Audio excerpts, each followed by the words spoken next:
당신이 상상하는 마약 거래는 어떤 모습입니까? 어두운 골목, 총을 든 갱단, 그리고 비밀스러운 거래. 하지만 믿기 어렵게도 한때 그 일을 국가가 직접 주도했던 나라가 있습니다. 바로 북한입니다. 이야기는 이렇게 시작됩니다. 북한의 마약 문제는 단순한 범죄가 아니라 체제의 생존을 위해 만들어진 산업이었습니다. 오늘 우리는 이 기묘하고도 비극적인 이야기를 따라가 봅니다. 왜 북한은 마약을 만들기 시작했을까? 언제부터였을까? 그리고 그것은 지금도 이어지고 있을까? 북한이 마약을 국가산업으로 삼게 된 배경에는 1990년대의 절망적인 경제 붕괴가 있습니다. 1991년 소련이 무너지고 동유럽 사회주의권이 연이어 붕괴했습니다. 북한이 믿고 의지하던 동맹이 한순간에 사라졌습니다. 원유 공급은 끊기고 수출길도 막혔습니다. 경제는 무너지고 굶주림이 전국을 뒤덮었습니다. 고난의 행군이라 불린 그 시기, 김정일은 체제를 유지할 외화가 절실했습니다. 바로 그때 등장한 비밀스러운 해답이 마약이었습니다. 처음엔 단순했습니다. 외화를 벌기 위해 정부가 직접 밀수용 마약을 만들기 시작한 겁니다. 1970년대 후반부터 북한은 외화벌이 수단으로 위조지폐, 담배, 그리고 마약을 실험했습니다. 평양 근처의 군수공장 일부가 제약소로 바뀌었고 과학자들은 화학연구라는 이름 아래 마약 합성을 담당했습니다. 하지만 본격적인 산업화는 김정일 시대 들어서였습니다. 김정일은 어릴 적부터 돈의 힘을 누구보다 잘 알았습니다. 영화, 술, 사치품을 사랑한 그는 자신과 엘리트를 위한 사치품을 서방에서 들여오기 위해 막대한 외화를 필요로 했습니다. 마약은 눈에 띄지 않는 외화벌이 수단이었고 당과 군대가 직접 관여했습니다. 중앙당 39호실, 바로 이 조직이 북한의 비밀 자금주를 관리했습니다. 그곳에서 마약 사업은 공식적으로 관리되었습니다. 북한은 주로 필로폰, 즉 얼음이라 불리는 메탄페타민을 대량 생산했습니다. 1980년대 후반 함경북도와 양강도 지역에 있는 화학공장이 개조되어 마약 생산기지로 전환되었습니다. 이곳은 단순한 실험실이 아니라 군대의 보호를 받는 국가시설이었습니다. 생산된 마약은 일본과 중국으로 밀반출되었고 이를 통해 벌어들인 돈은 당이 비자금으로 흘러갔습니다. 1990년대 중반 북한의 마약은 아시아 전역에서 악명을 떨쳤습니다. 일본 경찰은 이 시기 일본에 유입되는 필로폰 중 상당수가 북한산이라고 밝혔습니다. 실제로 잡힌 밀수 선박의 일부는 조선 선적이었고 승무원은 조선 소속 외화벌이 회사 직원이었습니다. 놀랍게도 마약 밀수는 국가 간 외교와도 얽혀 있었습니다. 평양의 일부 외교관들은 면책 특권을 이용해 해외에서 마약 거래를 진행했다는 보고도 나왔습니다. 1976년 덴마크에서, 1994년 이집트에서, 1998년 러시아에서 북한 외교관이 마약 거래로 체포된 사건은 실제로 존재했습니다. 김정일의 전략은 단순했습니다. 국가가 직접 관리하면 통제할 수 있다. 그는 체제를 유지하기 위해 마약을 외화벌이의 수단으로 제도화했습니다. 노동당 산하기업소는 제약소라는 명목으로 필로폰을 합성했고 군은 이를 보호했습니다. 그리고 이렇게 만들어진 돈은 김정일의 개인 금고로 들어갔습니다. 그러나 문제는 통제 불능으로 이어졌습니다. 당 간부와 군 장교들이 마약을 개인 거래에 이용하기 시작했고 주민들도 점차 그 존재를 알게 되었습니다. 1990년대 말 국경지대인 함경북도 회령과 청진에는 얼음을 흡입하는 사람이 늘기 시작했습니다. 처음엔 약이라 불렸고 피로회복제처럼 여겨졌습니다. 그걸 하면 밥을 안 먹어도 버틸 수 있다. 고난의 행군 때 다들 그걸로 살았다. 탈북자들의 증언은 그렇게 말합니다. 이 시기 북한 내 마약은 더 이상 외화벌이용 수출품이 아니라 생존의 도구가 되었습니다. 시장에 마약이 퍼지기 시작했고 얼음을 만드는 기술자들이 비공식적으로 등장했습니다. 일부는 당국의 묵인하에 공장을 운영했습니다. 국경 근처에서는 중국으로 마약을 넘기고 대신 식량이나 돈을 받아왔습니다. 이렇게 북한의 마약은 국가의 통제에서 벗어나 사회 전반으로 확산되기 시작했습니다. 그러나 당국은 공식적으로 이를 부인했습니다. 북한 매체는 남조선과 미제의 모략이라며 모든 마약 사건은 외부의 조작이라고 주장했습니다. 하지만 내부에서는 이미 통제할 수 없을 정도로 확산되고 있었습니다. 학교 교사, 군 장교, 심지어 보위부원까지 마약을 흡입했다는 증언이 이어졌습니다. 2000년대 초 김정일은 외화벌이 구조를 재편하면서 마약 사업을 부분적으로 축소시켰습니다. 하지만 이미 너무 늦었습니다. 마약은 북한 사회 깊숙이 뿌리내렸고 개인이 은밀히 제조하는 방식이 자리 잡았습니다. 평안북도와 양강도 일부 지역에서는 가정용 실험실 수준의 소규모 생산이 이루어졌습니다. 주민들은 소다, 아세톤, 각종 화학 약품을 이용해 조잡한 방식으로 필로폰을 만들었고 이를 얼음장수라 불리는 사람들이 유통했습니다. 이제 마약은 더 이상 국가의 비밀 사업이 아니라 생존 경제의 일부가 되어버렸습니다. 김정일이 시작한 국가주도 마약 사업은 결국 주민들이 스스로 살아남기 위한 산업으로 변질되었습니다. 그리고 그 산업은 체제의 그림자 속에서 조용히 자라났습니다. 1990년대 후반 북한의 마약 산업은 점점 더 정교하고 국제적으로 확장되기 시작했습니다. 김정일은 체제 유지를 위해서라면 어떤 방법도 가리지 않았습니다. 마약은 이제 단순한 실험이 아니라 당과 군, 외교망이 엮인 거대한 국가 프로젝트가 되어 있었습니다. 외교관들이 외화벌이 임무를 수행하듯 마약을 거래했고 해운회사는 밀매선을 운영했습니다. 김정일은 이를 당 자금 확보라고 불렀습니다. 그러나 세계는 점점 북한의 움직임을 눈치채기 시작했습니다. 가장 대표적인 사건 중 하나가 2003년 발생한 봉수호 사건입니다. 일본 요코하마 항구에 정박한 북한 화물선 봉수호에서 150kg이 넘는 필로폰이 발견되었습니다. 당시 북한은 날조된 음모라고 주장했지만 일본 경찰의 조사 결과 봉수호는 북한의 외화벌이 전담 회사가 운영하던 선박이었습니다. 이 사건은 북한이 국가 차원에서 마약 밀매를 하고 있다는 국제사회의 의심을 확신으로 바꾸어 놓았습니다. 봉수호 사건 이전에도 유사한 사건은 여러 차례 있었습니다. 1994년 이집트 카이로에서 북한 외교관이 헤로인 500g을 판매하려다 체포되었습니다. 1998년 러시아 블라디보스토크에서는 북한 상선에서 필로폰이 발견되었고 같은 해 호주에서도 북한산 마약이 적발되었습니다. 심지어 2004년에는 미얀마와 태국, 국경에서 체포된 마약상들이 북한 공급선에서 물건을 받았다고 진술했습니다.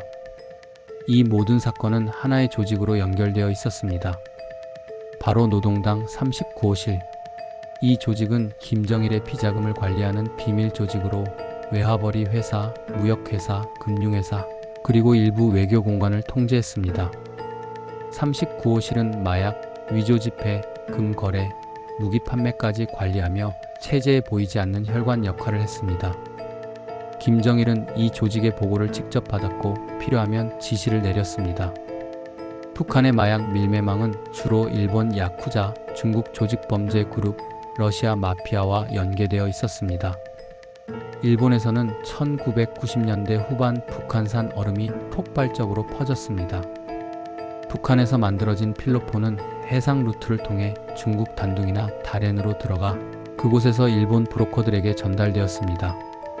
일본 경찰의 보고서에는 순도 98% 이상의 고품질 필로폰, 북한산으로 추정이라는 문구가 반복되었습니다. 중국도 예외는 아니었습니다. 북한의 마약은 중국 동북 삼성을 중심으로 유통되었습니다. 일부 중국 공안은 암묵적으로 이를 방조했습니다. 이유는 간단했습니다. 북한과의 밀무역이 지방 경제에 도움이 되었기 때문입니다. 단둥, 투먼, 옌벤 같은 지역에서는 북한산 마약이 북조선 얼음이라 불리며 암시장에서 거래되었습니다. 이 시기 북한은 단순한 공급국이 아니라 아시아 마약 경제의 중요한 축으로 자리 잡았습니다. 하지만 그만큼 부작용도 커졌습니다. 북한 내부의 중간 관리자들이 직접 거래에 개입하면서 부패가 심화되었습니다. 어떤 간부는 마약을 팔아 개인 재산을 축적했고 일부는 중국 여성과 결탁해 밀매 조직을 꾸렸습니다. 평양에서는 고위층 전용 약물이라는 이름으로 필로폰이 회자되었고 권력자들의 향락 파티에 사용되었다는 증언도 나왔습니다. 김정일은 이러한 현상을 알고 있었습니다. 그러나 그에게 중요한 것은 통제가 아니라 수익이었습니다. 체제의 유지 비용은 상상을 초월했기 때문입니다. 엘리트 계층의 특권, 군사무기 개발, 그리고 김정일 개인의 사치생활 모두 외화로 지탱되었습니다. 그는 마약이 가져오는 도덕적 타락보다 체제를 유지할 돈을 더 중시했습니다.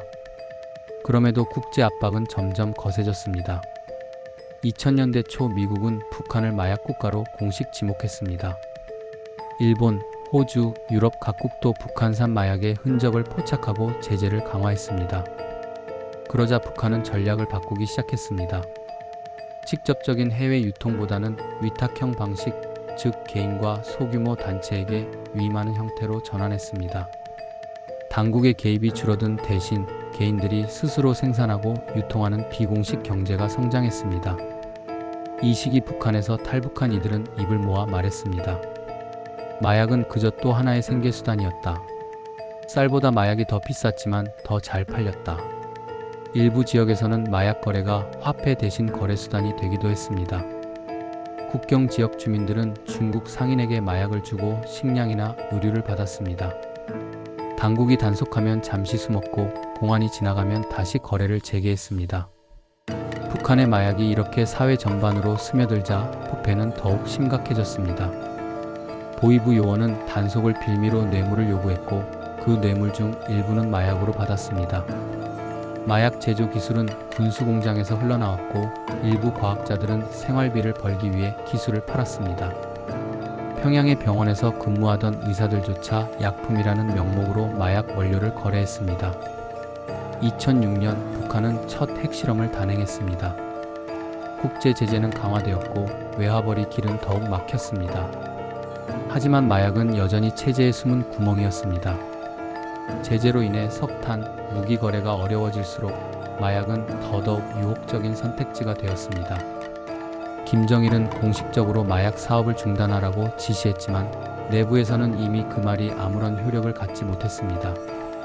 2009년 김정일이 뇌졸중으로 쓰러지고 권력 이양이 논의되던 시기 북한의 마약 산업은 사실상 자율화되었습니다.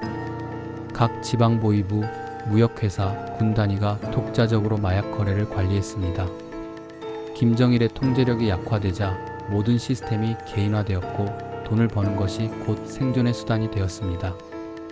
탈북자들의 증언에 따르면 이 시기 북한에서는 마약이 담배처럼 흔한 물건이었습니다. 고위층만의 향락이 아니라 일반 주민들도 피로를 잊기 위해 혹은 식량을 사기 위해 마약을 만들고 팔았습니다. 밤새 일할 수 있어서 좋다. 허기짐이 사라진다. 사람들은 그렇게 자신을 속이며 살아갔습니다. 그리고 그 결과 북한은 마약을 단속하면서도 동시에 그 존재에 의존하는 모순된 사회가 되었습니다. 마약은 금지되었지만 모든 사람이 그 금지를 알고도 무시했습니다. 그것이 북한식 생존이었기 때문입니다. 2011년 김정일이 사망하고 김정은이 권력을 물려받았습니다. 젊은 지도자의 등장은 세계의 새로운 변화를 예고하는 듯 했지만 북한 내부는 여전히 과거의 그림자에서 벗어나지 못했습니다. 김정은은 집권 초기 부패 척결과 단속 강화를 내세웠습니다. 그리고 그 첫 번째 목표 중 하나가 마약이었습니다. 그는 사회주의를 좀먹는 독초를 제거하라는 명령을 내렸고 보위부와 검찰소는 대대적인 단속을 시작했습니다. 하지만 문제는 이미 너무 깊이 퍼져 있었다는 것이었습니다.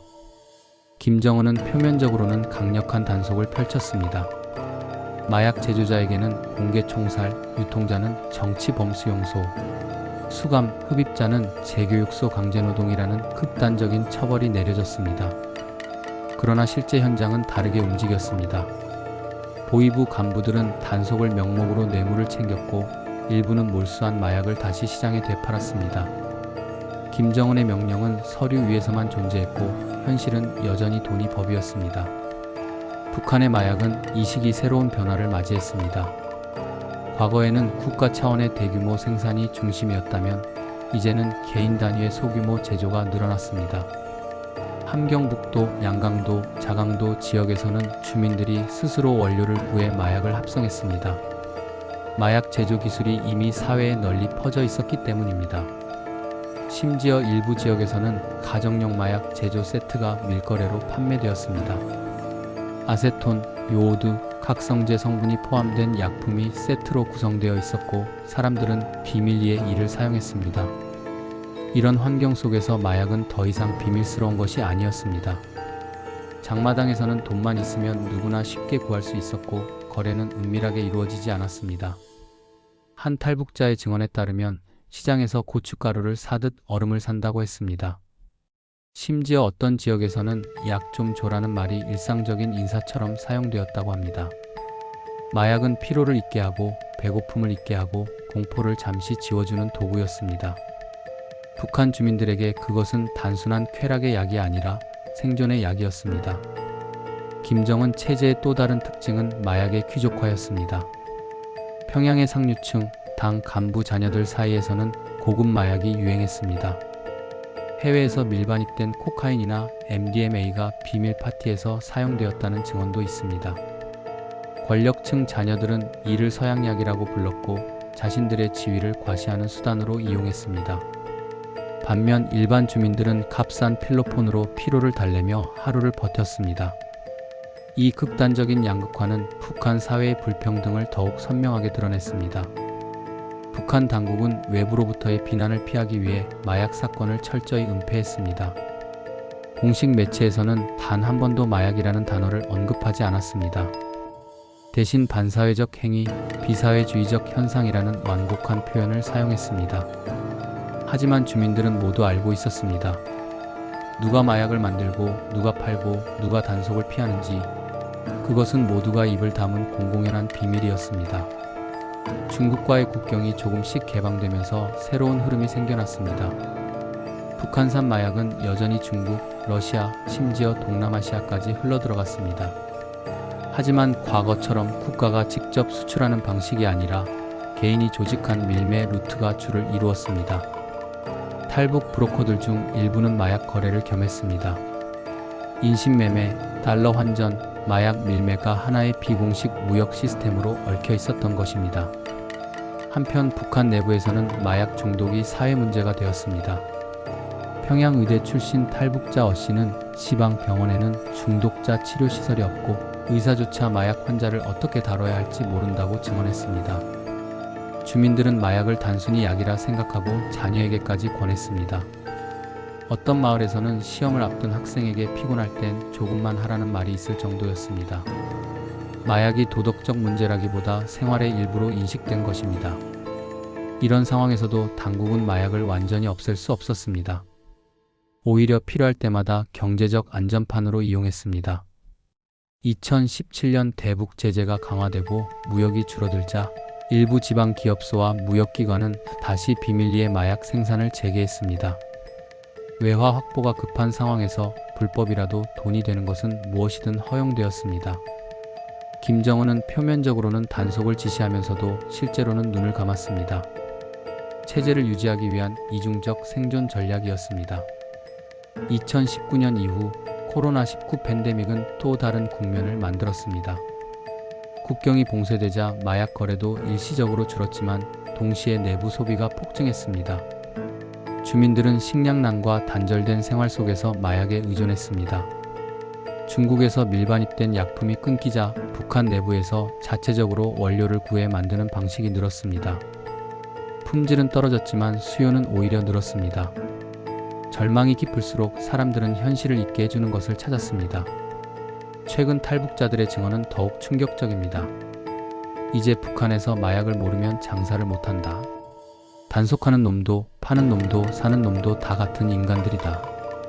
이 말 속에는 북한 사회의 냉소와 체념이 담겨 있습니다. 체제는 여전히 마약 없는 사회를 외치지만 현실은 마약으로 돌아가는 사회가 되어 있습니다. 국제사회는 북한의 마약 문제를 오랫동안 지켜보고 있습니다. 미국 국무부는 매년 국제 마약 통제 보고서에서 북한을 잠재적 마약국으로 지목하고 있습니다. 그러나 제재만으로는 문제를 해결할 수 없습니다.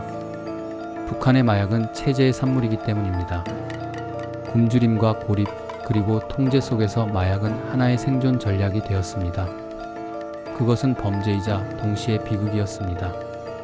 이야기의 끝에서 우리는 묻게 됩니다. 과연 북한은 언제 이 악순환을 끊을 수 있을까?